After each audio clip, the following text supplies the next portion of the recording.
Galera, eu vou dar um corte rápido no vídeo que eu vou ter que encontrar uma saída boa, sabe? Então, é isso que eu vou ensinar a fazer uma espada. E é isto.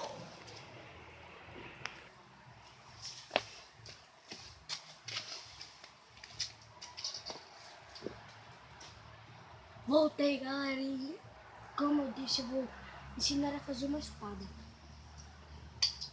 Usando apenas este ferro daqui e um martelo. Primeiramente, você tem que arranjar um lugar que caiba a sua mão. No caso meu, é esse lugar aqui. Depois,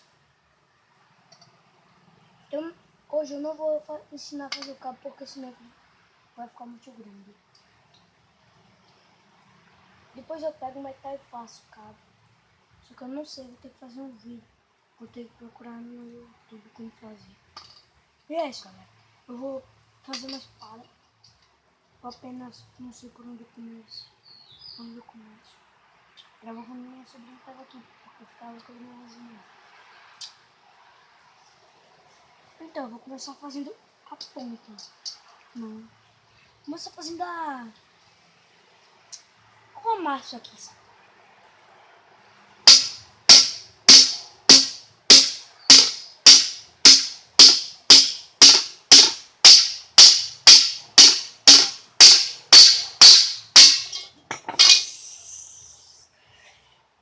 Amassa um pouco o ouvido. Tá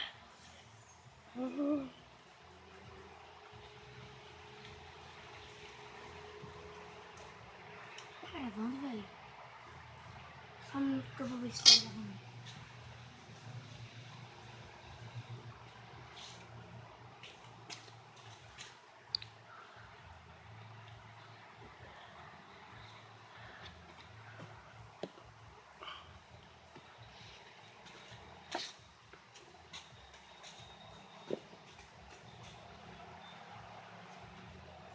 Tá gravando sim.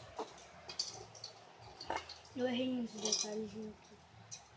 Um detalhezinho aqui.